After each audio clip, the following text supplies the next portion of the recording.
जय भीम साथियों, मैं शालिनी आनंद, आप देख रहे हैं सम्यक टीवी 24। आज हमारे साथ उपस्थित है खास मेहमान दद्दू प्रसाद जी।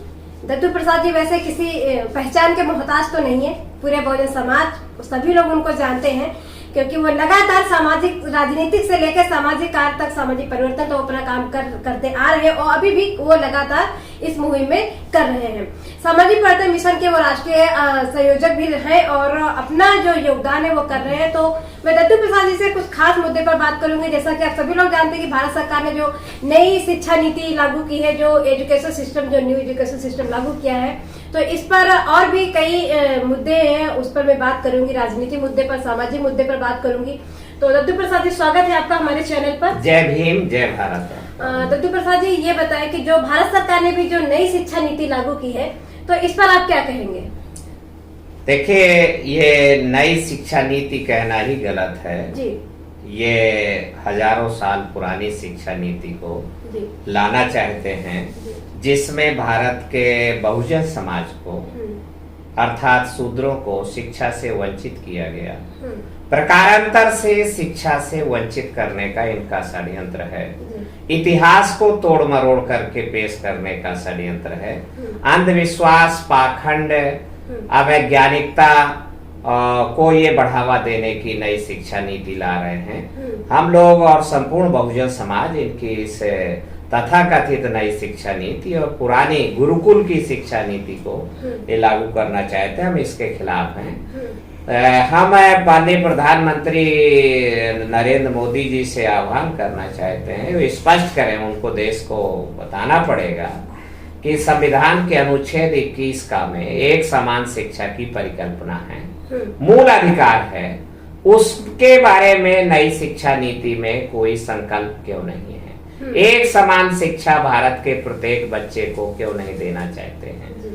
संविधान के अनुच्छेद 21 का में कहा गया है कि 6 साल से 14 साल तक के सभी बालकों को निःशुल्क, अनिवार्य और एक समान शिक्षा देने का प्रबंध भारत सरकार करे। सरकार स्वयं 2 तरीके के स्कूल चला रही है। अमीर का बच्चा अलग स्कूल में जाएगा, जवाहर नवोदय विद्यालय, केंद्रीय विद्यालय में पढ़ेगा, और गरीब का बच्चा प्राइमरी में पढ़ेगा। वहां से शिक्षा हटा ली गई, भोजन रख दिया गया, मिड डे मील खाओ, थाली बजाओ, घर जाओ। हम लोगों ने लंबे समय से हम लोग जनमत तैयार कर रहे थे और जनवरी और फरवरी के महीने में राष्ट्रपति को अनेकों ज्ञापन हम लोगों ने भेजे और एक समान शिक्षा की वकालत किया गया। तो हम भारत के प्रधानमंत्री से कहना चाहेंगे कि एक समान शिक्षा के बिना ये नई शिक्षा नीति मूल्यहीन है और सभी बच्चों को, जब परीक्षा एक है इस देश में, जितनी भी प्रतियोगी परीक्षाएं हैं वो एक समान है प्रत्येक बच्चे को, तो शिक्षा भी एक होनी चाहिए। ये जो शिक्षा नीति है, इसमें किसका नुकसान हो सकता है? ये बहुजन समाज के खिलाफ ही लाई गई है। ये शोषकों की सरकार है और भगवाधारियों की सरकार है।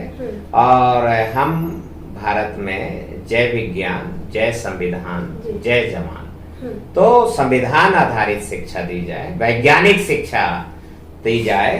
तो ये अपने बच्चों को तो वैज्ञानिक शिक्षा और टेक्नोलॉजी की शिक्षा देना चाहते हैं। दलितों, पिछड़ों, आदिवासियों को धर्मांधता सिखा रहे हैं और गुरुकुल की प्रशंसा कर रहे हैं और इसलिए हम इसके खिलाफ हैं। हम चाहते हैं कि एक समान शिक्षा देश में लागू हो।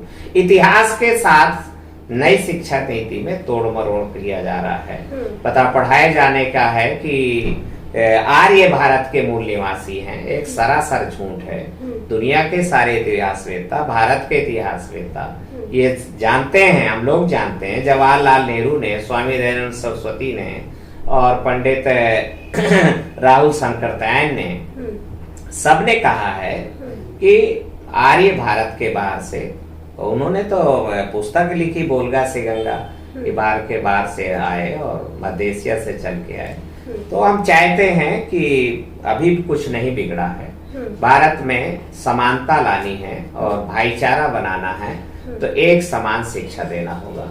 समान शिक्षा तो समान रोजगार, समान स्वास्थ्य, ये हमें लाना होगा। अच्छा, ये बताइए कि जिस तरह से कक्षा 8 तक तो जो है परीक्षा का मतलब सभी को पास करना होगा, लेकिन अब जो है 10+2 का जो सिस्टम कर दिया गया है, उन्होंने जो मतलब हाई स्कूल के भी बोर्ड खत्म कर दिया गया। तो आपको क्या लगता है कि अब क्या असर पड़ेगा आने वाले जो हमारे जो बच्चों का भविष्य है वो क्या असर पड़ेगा उनकी एजुकेशन पर? नहीं, निश्चित रूप से इसमें जो भारत के दलित हैं, पिछड़े हैं, उनके बच्चों के साथ बेईमानी करने का एक पूरा ये कार्य योजना बनाई गई, षड्यंत्र किया गया है। तो हम चाहते हैं कि जवाहर नवोदय विद्यालय, मैं स्वीकार करता हूँ कि क्वालिटी एजुकेशन के अच्छे प्रतीक हैं, अच्छे इंस्टीट्यूशंस हैं, तो इनकी संख्या बढ़ाई जाए। शिक्षा का बजट 3% है, इसको बढ़ा के 25% किया जाए। और जो मिड डे मील है ये अभिभावकों के खाते में डायरेक्ट इसका पैसा भेजा जाए। ये पका पकाए भोजन में दिन भर पूरा स्कूल का स्टाफ और बच्चे भोजन में ही उलझे रहते हैं। और ये सरकार की योजना भी है कि भोजन में उलझा दो, ज्ञान से वंचित कर दो।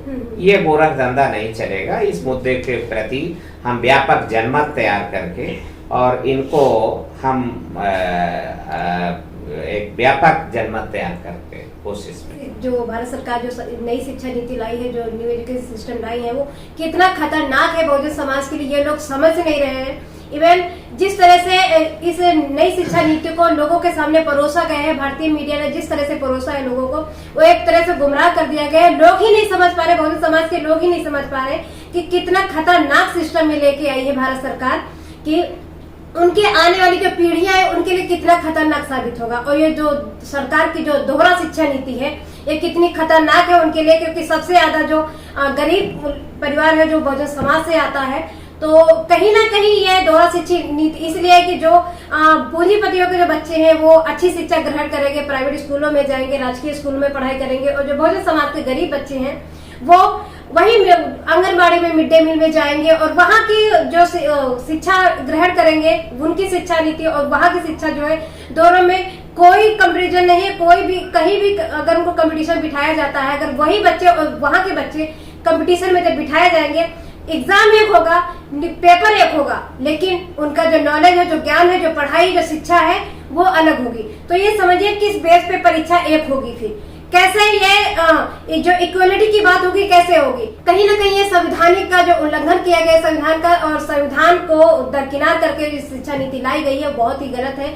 और दद्दू प्रसाद जी ने इसको बाकायदा इसको एक्सप्लेन भी किया हुआ है, तो पूरे बहुजन समाज को समझने की बात है। और सम्यक टीवी 24 को लाइक, शेयर, सब्सक्राइब